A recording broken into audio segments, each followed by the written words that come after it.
안녕하세요. 고창문화재 보존입니다. 이번 영상에서는 사찰 문화재 중 불화의 보존 처리에 대해 설명드리려고 하는데요. 그 전에 우리나라 불교 문화재에 대해 먼저 이야기하겠습니다.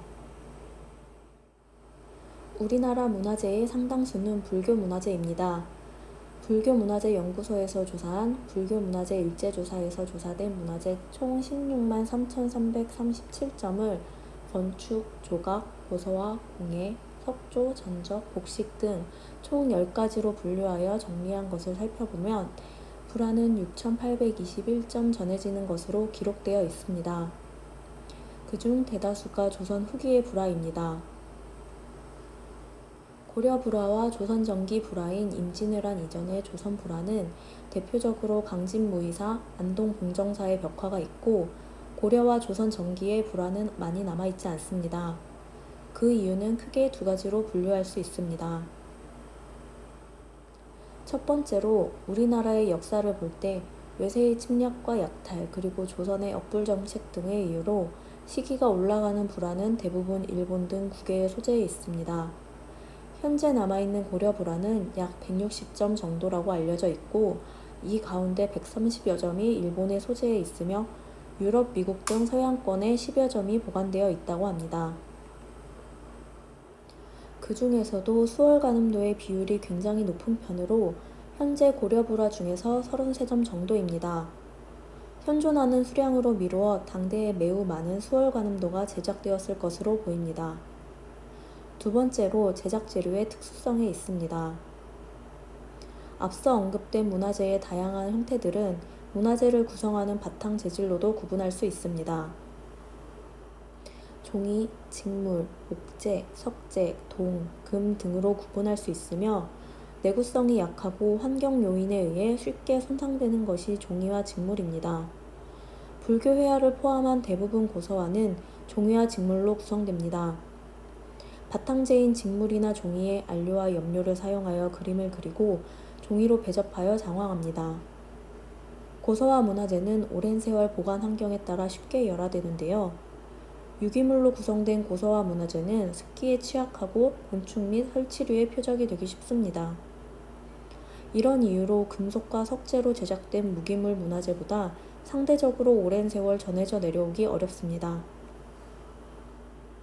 일본에서 소장하고 있는 우리나라 고려 불화 중 대표적인 유물은 일본 경신사 소장 수월가늠도입니다. 이 수월가늠도는 고려 불화 중 4m가 넘는 대작으로 고려 충선왕 2년인 1310년에 제작된 불화입니다. 이 불화는 특이한 사항이 몇 가지 있는데 그 중 하나는 화기가 남아있어 제작 연도나 제작자 등 정확한 정보를 파악할 수 있다는 점입니다. 또 다른 하나는 4m가 넘는 대작임에도 폭이 작은 바탕견을 연결해서 그리는 것이 아닌 한 폭의 견직물을 제작하여 그렸다는 점인데요. 이것은 왕실 발원으로 특수 제작되고 당시 비단 직조 기술의 발전을 확인할 수 있는 작품입니다. 마지막 한 가지는 도상의 구도입니다. 일반적으로 선제동자를 내려다보는 수월가늠도 도상은 좌측을 바라보고 선제동자 또한 좌측에 위치한 경우가 많은데 이 수월가늠도는 관음보살이 우측을 바라보고 선제동자 또한 우측에 위치해 있다는 점이 특이합니다. 현재 크기는 세로 419.5cm, 가로 254.2cm이지만 수월가늠의 두광과 신광의 원의 형태가 온전히 남아있지 않고 화폭 좌우측면과 하단 여백의 도상도 훼손이 예상되므로 화면의 네 측면이 유실되었다고 판단합니다. 이 불화는 견직물 위에 석채로 그린 불화로 화면의 손상이 심한 상태입니다. 특히 여백 부분과 두광, 신광 부분의 결손이 심한데 관음보살은 호분이나 백토같이 알칼리성인 안료를 칠해 덜 산화되었기 때문에 주변 배경에 비해 상태가 온전히 남은 것이라 판단됩니다. 불화의 손상 원인에는 인위적인 요인과 환경적인 요인이 있습니다. 환경적인 손상 요인으로는 성보박물관이 있는 몇몇 사찰을 제외한 우리나라 사찰 대부분은 문화재를 보관하고 관리하기에 환경이 열악합니다. 사계절의 온습도 변화, 급격한 일교차, 습기, 자외선, 곤충이나 설치류 등의 생물들에 노출되어 있고 촌농이나 음식물 같은 이물질이 고착되는 등 다양한 요인으로 손상이 발생하고 있습니다.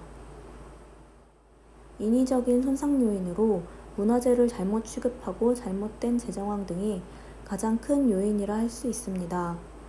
건축물이나 조각 등 제작 후 한 자리에서 움직일 필요가 없는 문화재에 비하여 고서하는 보관과 이동, 형태 변경 등 사람이 취급하는 상황에서 손상이 심해질 수 있습니다. 이렇게 손상된 문화재는 올바른 방법으로 보존 처리하는 것이 중요합니다. 본 영상에서는 현재까지 진행했던 보존 처리를 바탕으로 불화의 정황 형태와 보관 환경에 대해 살펴보고자 합니다. 먼저 우리 연구소를 소개하겠습니다. 고착문화재 보존은 2005년에 설립하여 2009년 보존과학업체로 문화재청에 등록하였습니다. 2016년에는 제1보존처리실을 신축하여 여러 유물의 다양한 형태나 크기를 모두 수용할 수 있는 공간과 설비를 구성하였습니다. 2020년에 기업부술연구소를 설립하여 서화문화재 보존 처리에 사용되는 직물을 연구하고 직조하고 있습니다.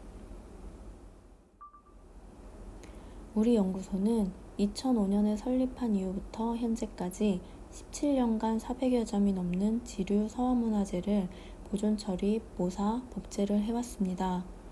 오랜 기간 다양한 유물을 접하면서 보존 처리에 관한 많은 데이터를 축적하였고 그 데이터를 바탕으로 현재도 여러 지류 서화문화재를 보존 처리하고 있습니다. 우리 연구소에서는 보존 처리에 필요한 재료를 직접 제작하거나 가공하여 사용하고 있습니다. 유물을 보존 처리할 때 사용되는 종이, 전통 직물 등 재료와 도구가 수년간 보존 처리를 하며 축적되어 다양하게 구비되어 있습니다. 2020년에 기업부설연구소 설립 이후부터 소장하고 있는 전통 직물과 유물의 조직이나 형태가 맞지 않는 경우에는 직물을 직접 직조하여 사용하고 있습니다. 다음으로 불화의 정황 형태 및 보관 환경에 대해 말씀드리겠습니다. 지류 문화재는 병풍, 족자, 두루마리, 패널, 책, 첩 등 장황 형태가 다양합니다. 넓은 범위의 지류 문화재에 속하는 불교 회화 문화재들은 대부분 족자와 패널의 형태로 제작됩니다. 지난 17년간 고착 문화재 보존에서 보존 처리 완료한 불화는 총 42점으로 현재 보존 처리 진행 중인 불화를 더하면 45점 정도입니다. 보존 처리를 진행하면서 조사된 불화의 형태는 펴서 걸어 두었다가 말아서 보관할 수 있는 족자 형태와 배접을 여러 겹하여 두께를 두껍게 장황하고 말아서 보관하지 못하여 걸어두는 패널형 족자 형태, 그리고 건조된 나무틀에 종이를 여러 겹 바르고 그 위에 불화를 부착하는 패널 형태 세 종류로 나뉩니다. 족자 형태의 불화는 궤불이 있는데요. 궤불은 다른 불화와는 다르게 궤불지주에 걸어서 야외 법회에서 사용합니다. 연중 행사로 연 1, 2회 사용하고 사용하지 않을 때는 말아서 궤불함에 넣어 주로 대웅전의 후불도 뒤에 보관합니다. 우리 연구소가 보존 처리한 불화 중 패널형 족자 형태에 해당하는 문화재는 사룡산 금정암 제석도가 있습니다. 일반 족자 형태와 동일하게 상단에는 상축과 금속으로 된 고리를 달아 걸어 놓을 수 있도록 되어 있습니다. 족자 형태와 차이점은 약 3mm 정도의 두께로 두껍게 배접하고 덴풀을 사용하여 유연성이 없어서 말고 펼 수 없다는 점입니다. 이처럼 형태는 족자이지만 기능상으로 족자라고 할 수 없는 형태를 패널형 족자라 하고, 패널형 족자의 형태는 제석도 외에도 고승진형, 무신도 등의 문화재에서 다수 관찰됩니다. 궤불 외에도 대구 서봉사 지정 수양도와 같이 족자로 제작된 불화가 있습니다. 다만 우리에게 익숙한 산수와 초상화와 달리 불화는 불상과 같이 예배의 대상이므로 정각에 한 번 모셔지면 항상 그 위치에서 이동이 거의 없이 설치되어 있습니다.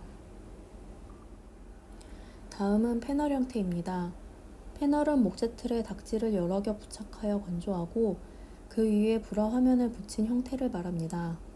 보존 처리를 진행하면서 조사한 불화를 살펴보면 이와 같은 형태는 18세기보다는 19세기 이후에 많이 제작되었습니다.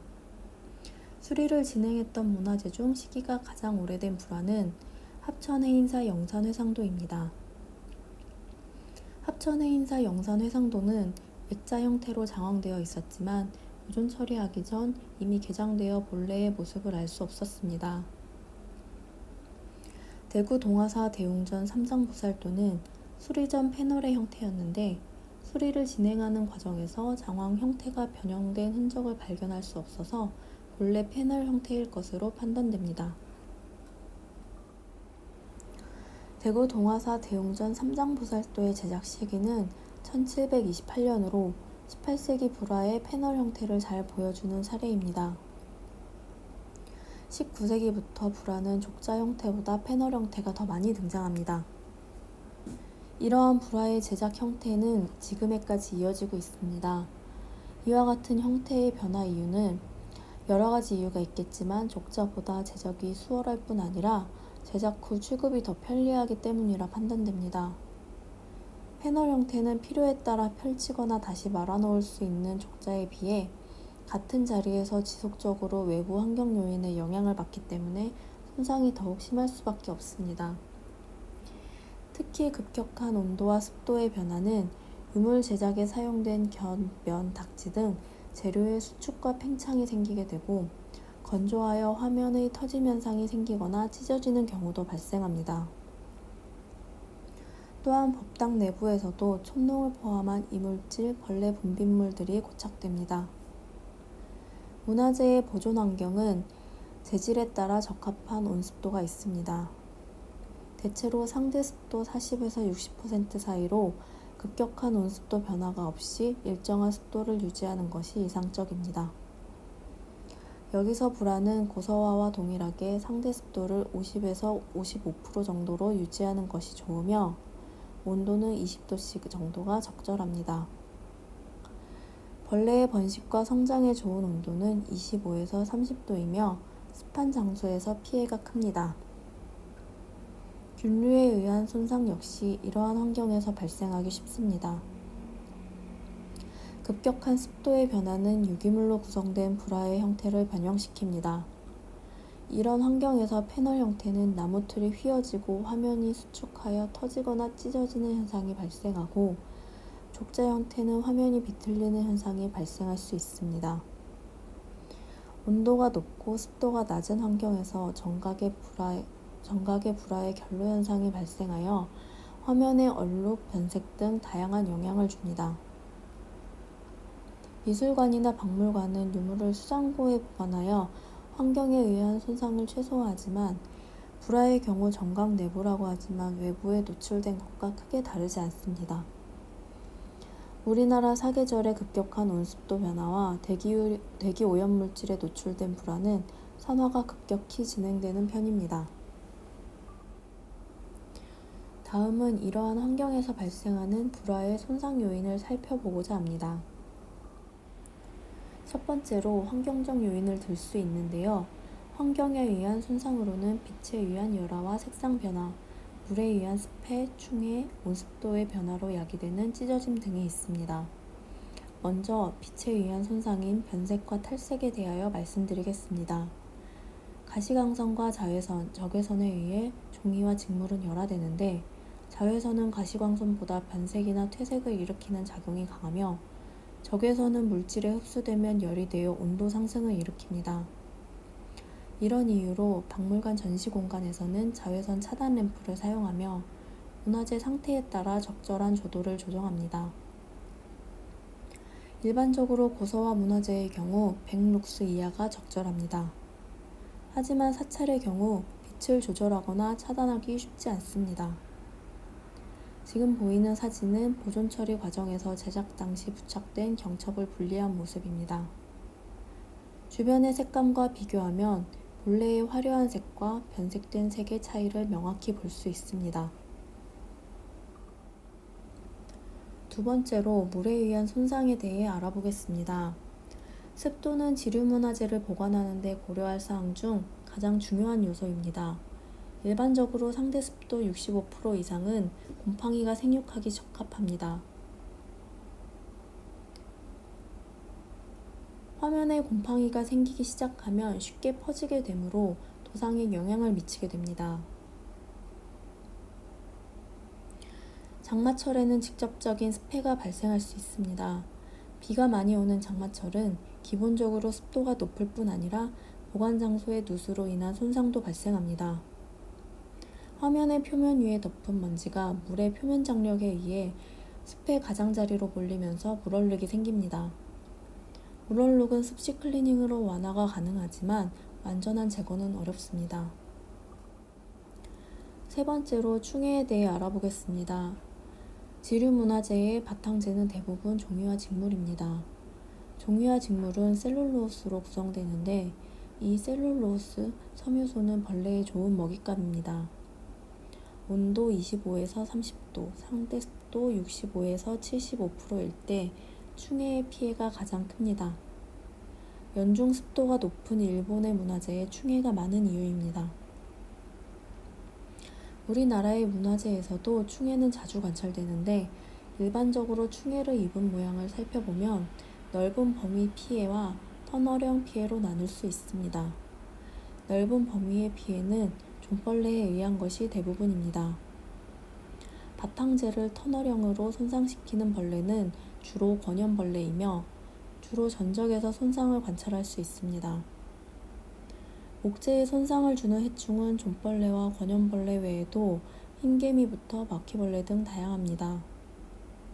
특히 바퀴벌레는 유기물인 바탕재와 안료, 먹으로 구성된 화면과 구성 성분을 구분하지 않고 무분별하게 갉아먹습니다. 직접적으로 벌레가 바탕재를 갉아먹어 화면의 일부가 소실되는 손상 외에도 벌레가 화면에 달라붙어 배출한 분비물이 고착되어 도상에 영향을 주기도 합니다. 특히 불화의 경우 항상 외부에 화면이 노출되어 있어서 파리 등 벌레 분비물에 의한 손상도 쉽게 관찰됩니다. 네 번째로 안료 방락에 대해 말씀드리겠습니다. 확연은 대부분 정련하지 않고 생새를 사용하게 되고 견 직물의 섬유는 피브로인과 세리신으로 구성되어 있는데 이 세리신은 교질로 안료의 접착제로 사용된 악효와 결합하여 안료를 안정되게 고정하는 역할을 합니다. 세월의 흐름에 따라 바탕재와 악효의 산화로 인해 사용된 안료가 바탕재와 분리되어 방락되는 모습을 보입니다. 인위적 요인으로 발생하는 손상 원인에 대해 알아보겠습니다. 첫 번째로 긁힘이나 찍힘 등에 의한 화면의 손상입니다. 물리적인 힘으로 화면이 손상된 경우로 찢어져 화면의 일부가 소실되거나 표면의 안료가 방락된 모습입니다. 두 번째로 이물질의 부착입니다. 불화에서 가장 쉽게 관찰되는 이물질은 촛농입니다.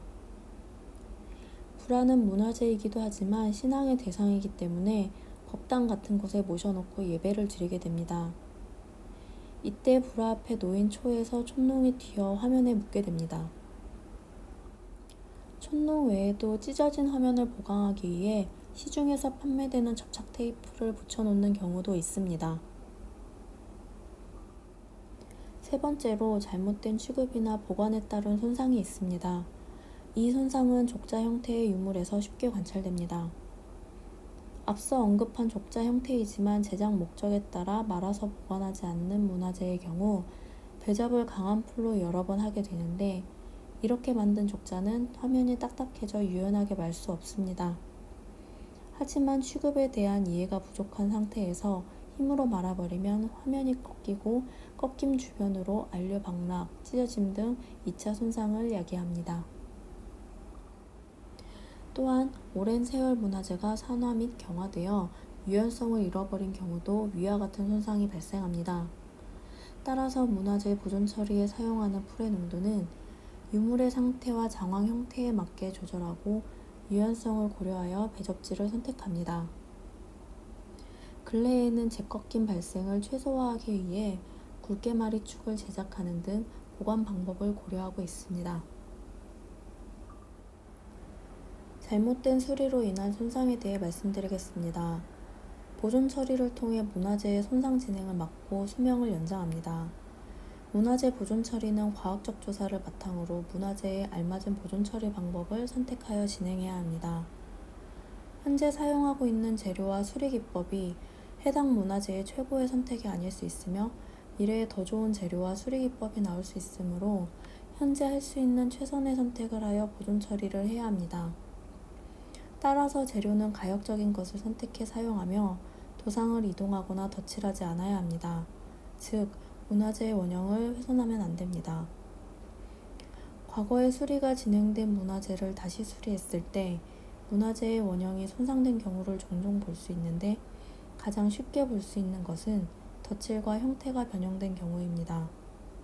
덧칠의 경우 결손된 부분의 배접지를 교체하면서 배접지 위에 도상을 새로 그려넣거나 색을 칠하는 경우가 많습니다. 그리고 편의성을 위해 유물의 본래 형태에서 장황 형태를 변경하거나 손상이 심한 부위는 잘라버리는 경우가 있습니다. 이 같은 경우 우리나라 전통 장황 형식과 제작 방법 등의 정보를 잃게 됩니다. 화면에 보이는 불화는 본래 패널 형태로 판단됩니다. 하지만 현재 족자로 개장되었고 가장자리는 모두 잘려 화기만 남겨진 상태입니다. 본래의 변화의 색상과 형태, 크기는 현재 알 수 없습니다. 덧칠과 가필에 대해 알아보겠습니다. 도상이 그려진 화면 일부가 결손된 경우 결손된 부분에 덧칠한 사례는 많이 보게 됩니다. 이때 주로 사용되는 안료는 전통 안료가 아닌 화학 도료, 화학 접착제의 경우가 많고 그림을 그리는 기법, 색상 등이 원본과는 달라 어색할 수밖에 없습니다. 또한 보이는 사진과 같이 원본 위에 덧칠을 하여 묵서나 본래 도상이 가려진 경우도 있습니다. 이제 불화의 보존 처리 방법에 대해 알아보겠습니다. 보존 처리에 사용되는 재료 중 소맥 전분 풀에 대해 말씀드리겠습니다. 배접에 사용하는 접착제는 밀기율을 제거한 전분으로 만든 풀입니다. 소맥 전분은 오래전부터 장황에 사용해 왔으며 접착제인 풀로 만들어 사용하기 쉬운 몇 가지 재료 가운데 유연성과 강도, 작업의 용이성 등 여러 가지를 비교해 볼 때 장황에 적합한 접착제입니다. 풀의 쓰임은 유물의 재질과 과정별로 풀의 농도를 달리해야 합니다. 두꺼운 종이, 견 배접은 풀의 농도를 되게 써야 합니다. 족자나 두루마리를 배접할 때는 꺾이는 현상을 최대한 막고 재질의 유연성을 고려해야 합니다. 이때 사용하는 풀은 숙성시켜 사용하는데 이를 고풀이라고 합니다. 연구 결과에 따르면 고풀은 습기에 의한 곰팡이의 번식을 막아주는 효과도 있습니다. 풀은 소맥 전분과 물을 1대 2.5 정도의 비율로 만들어 씁니다. 냄비에 소맥 전분을 걸러 넣고 강한 불에서 쉬지 않고 나무봉으로 저어 끓입니다. 끓기 시작한 후부터 30분 정도 강하게 저어서 끓인 뒤 불에서 내려 완전히 식힙니다. 이렇게 만든 풀이 신풀이고 이 신풀을 10년 정도 숙성시켜 만든 풀이 고풀이 됩니다. 만든 풀은 고운 체에 걸러서 용도에 맞게 물에 희석하여 사용합니다. 전통적으로 접착제의 역할을 하는 재료는 다양하지만 그중 대표적인 것이 악효입니다. 악효는 동물의 뼈나 가죽 등을 가열하여 추출합니다. 기본 성분은 젤라틴이며 젤라틴은 콜라겐에서 유도되는 단백질입니다. 악효는 추출 원료에 따라 다양하게 제작되는데 동물의 뼈와 가죽에서 추출하는 소악효, 사슴악효, 토끼악효 등이 있습니다. 또한 민어의 불에에서 추출하는 악효와 복숭아의 수지를 사용한 복숭아 악효도 있습니다. 보통 악효는 목공에서 주로 사용되나 사용 목적에 따라 다양한 분야에서 활용됩니다. 불화를 제작할 때 적정 농도의 악효를 채색 안료와 혼합해 사용하는데 악효는 안료 입자를 고착시켜주는 접착제 역할을 합니다. 악효는 전통적인 재료이며 온도 22도 정도에서 형질이 변해 사용하기 수월해집니다. 하지만 그 성분이 단백질이기 때문에 오랜 기간을 버텨온 문화재에 사용된 악유는 열화를 피할 수 없습니다. 화면을 단층으로 보면 가장 아래에는 배접지가 있고 그 위로 견직물 마지막 안료층이 존재합니다. 견직물 위에 안료층을 안정적으로 고정하기 위해 악유를 사용하는데 견직물의 세리심과 악유가 만나 견고하게 접착됩니다. 하지만 확연과 악유의 열화로 인해 사용된 채색 안료는 방락되기 시작합니다. 따라서 화면 안료의 안정을 위해 중요한 단계가 안료 안정화 작업입니다. 안료 안정화 작업에 주로 사용하는 악유는 소의 가죽으로 제작된 우교를 쓰며 악유가 채색층에 충분히 스며들 수 있도록 그 농도를 낮게 조절하여 사용합니다. 안료층의 안정화 정도를 확인하며 필요에 따라 횟수와 농도를 조절해 작업합니다. 종이의 종류는 사용된 지섬유에 따라 닭지, 죽지, 화지, 고정지, 태지 등 다양합니다. 우리나라에서 불화의 바탕재 또는 배접지로 사용되는 종이는 대부분 닭지입니다. 닭나무의 껍질을 벗겨 내피를 끓이고 삶아낸 닭섬유를 발과 발틀을 사용해 초지합니다. 초지된 닭지는 평활도, 색상, 두께, 사용된 발촉의 밀도 등 다양한 형태로 구분됩니다. 이처럼 다양한 닭지 중 유물의 바탕재와 가장 유사한 것을 선정하여 보존 처리에 사용합니다. 또한 필요에 따라 사용된 바탕지를 조사하고 조사 결과를 바탕으로 초지하여 사용하기도 합니다. 근래에는 보다 유물의 안정성을 강화하기 위해 특수하게 제작된 종이를 사용하기도 합니다. 호분지가 백토지가 그에 해당하는데 호분지는 닭섬유의 약 10%의 호분을 첨가하여 초지한 종이로 유연성이 좋아서 말고 펴기를 반복하는 두루마리, 족자의 배접지로 사용합니다. 호분의 주성분은 탈산칼슘으로 약 알칼리성이기 때문에 유물의 산성화 예방에도 도움이 됩니다. 백토지는 알칼리 성분인 백토를 첨가하여 유연성과 보존성이 뛰어납니다. 또한 닭섬유 사이의 공간을 백토가 메워 밀도와 평활도를 높여주며 주로 족자와 두루마리와 같이 말아서 보관하는 형태의 유물의 마지막 배접에 사용합니다. 종이와 더불어 불화의 바탕재에 가장 많이 쓰이는 재료는 직물입니다.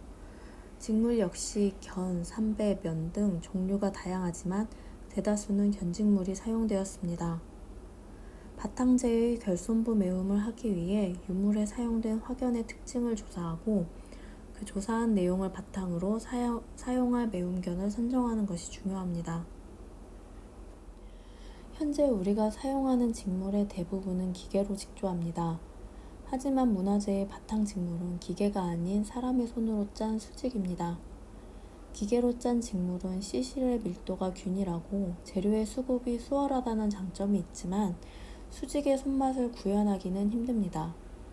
따라서 유물의 바탕재와 가장 유사한 매움견을 사용하기 위해 누에에서부터 실을 뽑아 직접 제작에 사용하기도 합니다. 준비된 직물은 강제 열화라는 공정을 한 번 더 거쳐 사용합니다. 문화재의 바탕재는 대부분 열화로 인해 본래의 견직물이 갖고 있는 유연성과 강도를 잃어버린 상태입니다. 선정한 직물을 사용해 결손부를 메우면 유연성 및 강도, 두께의 차이가 있어서 화면의 균형이 틀어질 수 있으므로 자외선 열화와 전자파 열화 등 다양한 열화 방법으로 결손부 매움견을 열화시켜 보존 처리에 활용하고 있습니다. 유물의 화면 보존 처리에 앞서 기본적으로 사전 조사를 하게 되는데 사진 촬영과 육안 관찰한 내용을 기록합니다. 이 조사 과정에서는 유물의 현상 기록, 상태 기록, 크기 측정 등이 포함됩니다. 유물의 기본적인 사전 조사 후 현미경 관찰과 안료 성분 분석을 진행합니다. 디지털 현미경을 사용하여 육안으로는 확인할 수 없는 바탕의 조직 확인이나 안료의 상태를 관찰하고 X선 형광 분석기를 사용하여 표면 안료의 성분, 원소 및 함량 등을 파악하여 색상별 안료의 종류를 추정합니다. 적외선 촬영은 육안으로 관찰이 어려운 밑그림과 먹선을 확인할 수 있는 특징이 있습니다. 여러 정황 형태 중 패널의 보존 처리에 대해 설명하겠습니다. 첫 번째 과정은 화면과 나무틀을 분리하는 작업입니다. 화면이 잘리지 않도록 뒷면에 칼집을 내고 대나무 칼을 사용하여 나무틀로부터 분리합니다. 해체 과정에서 화면의 손상이 예상되는 곳은 부분 표접하여 보강합니다. 분리 과정에서 복장 유물이 발견된 경우 복장 유물의 위치와 방향 등 세부 사항을 기록하고 자문회의를 통해 재봉안을 논의합니다. 해체 후 열화로 인하여 불안정화 안료층에 악효를 도포하여 안정화시킵니다. 안료 안정화에 사용하는 악효는 우교를 주로 사용하며 유물의 특성에 따라 토끼 악효를 구분하여 사용합니다. 악효는 온도가 낮으면 젤화되는 특성이 있어서 사용 중에는 일정한 온도를 유지해야 합니다. 또한 과도한 농도의 악효를 도포하면 안료층 내부까지 스며들지 못하고 표면에 잔류하게 됩니다. 잔류한 악효는 수축하며 안료 방락을 야기할 수 있으므로 적절한 농도를 사용해야 합니다. 이와 같은 이유로 온도가 떨어지는 날과 습도가 높은 날은 피하는 것이 좋습니다. 악효는 1에서 3% 농도로 사용하는데 저농도에서 고농도 순으로 도포합니다.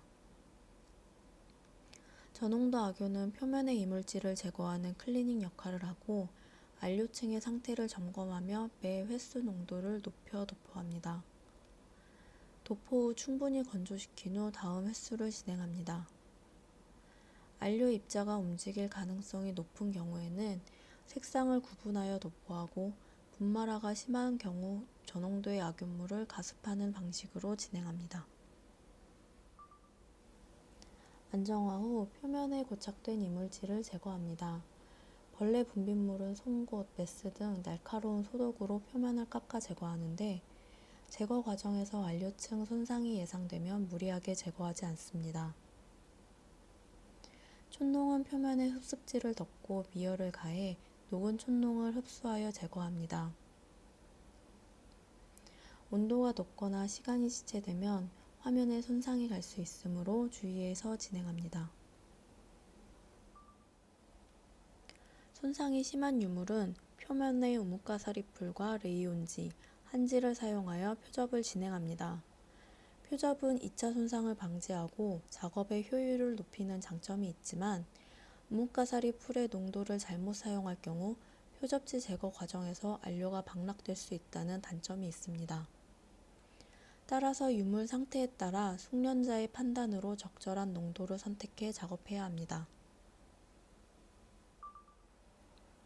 한지는 pH가 7 이상으로 약알칼리성입니다. 보존 환경에 따라 산화가 가속화되는데 보존 처리했던 유물 중 수리 전 측정값이 pH 5 이하까지 떨어지는 경우도 있었습니다. 배접지가 산화되며 바탕재와 안료까지 영향을 주고 나아가 유물 전체 수명이 단축됩니다. 보존 처리를 진행하며 산화된 구배접지를 제거하고 보존 처리를 위해 초지한 한지로 새로 배접하여 유물의 산화도를 완화하는 것이 중요합니다. 표접한 유물을 구배접지가 보이도록 뒤집어 산화된 구배접지를 제거합니다. 소량의 수분을 스프레이로 분무하거나 붓으로 도포하여 대나무 칼, 핀셋 등 소도구를 사용해 제거합니다. 산화가 심한 유물의 구배접지는 바탕재에 가까워질수록 한지의 특성을 잃고 마치 진흙과 같은 상태로 변합니다. 특히 안료 중 성록, 석청과 같이 주성분이 구리가 쓰인 곳은 다른 곳보다 산화가 더 많이 진행된 편입니다. 이런 경우엔 구배접지를 낱장으로 온전하게 분리하기는 불가능하므로 메스 등 날카로운 소도구를 사용하여 종이의 두께를 얇게 깎아 산화층을 최대한 제거합니다. 구배접지 중 초배지를 완전히 제거할 수 없는 경우가 있는데 그것은 배체된 경우입니다. 배체된 유물의 초배지를 제거하면 안료가 같이 제거될 가능성이 있습니다. 이때는 위와 같이 소독으로 사용해 초배지를 가능한 얇게 깎아냅니다.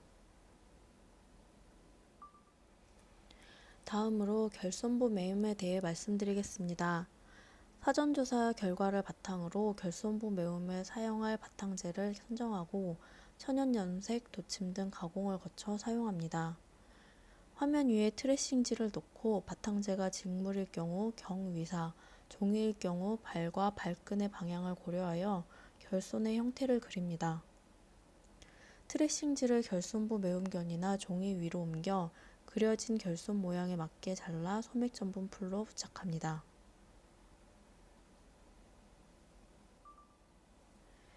결손부 매움이 완료된 유물은 닥지와 소맥 전분 풀을 사용하여 배접을 합니다.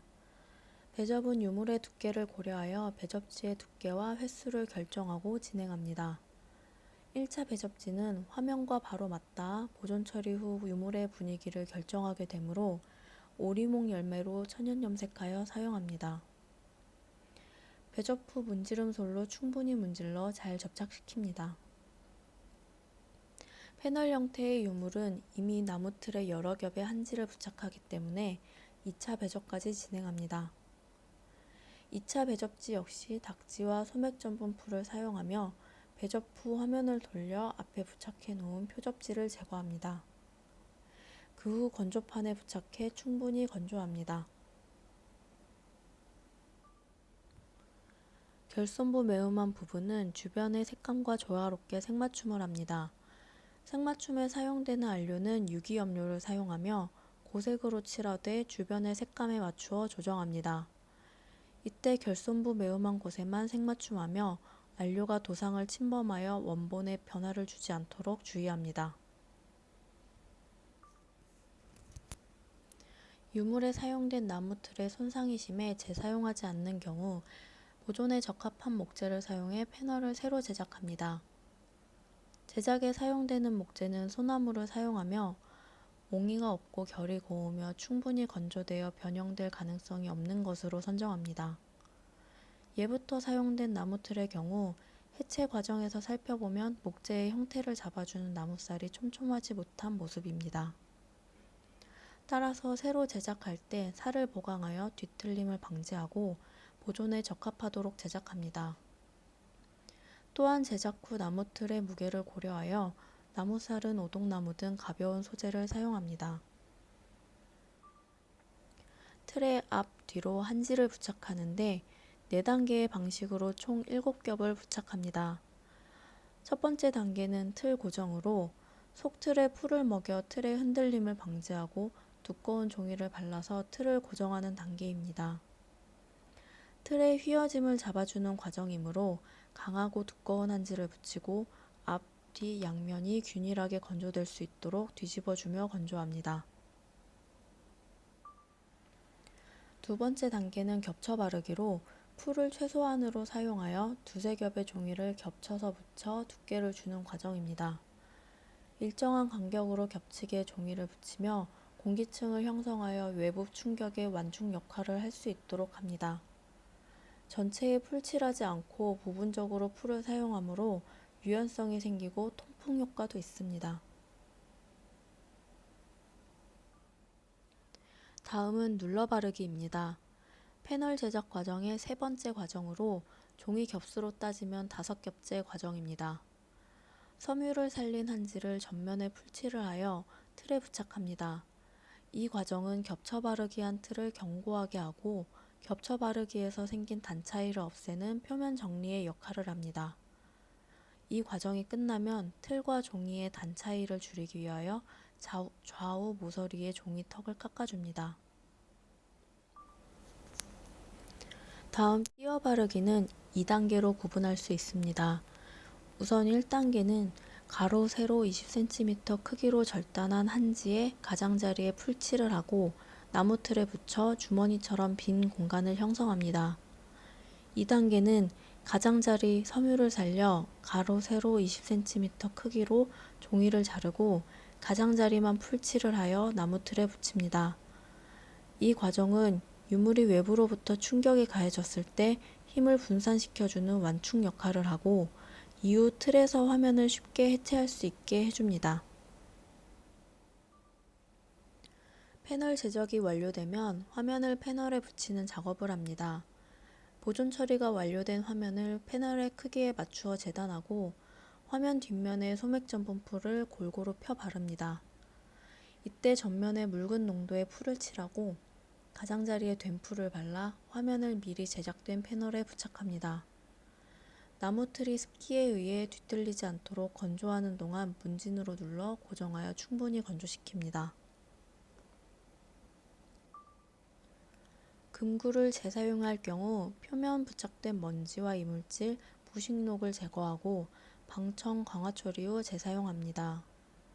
금구가 소실되었거나 기능을 하지 못할 정도로 파손되었다면 유물의 형태와 격식에 맞추어 황동으로 제작하여 사용합니다. 다음은 불화의 보존 처리 사례입니다.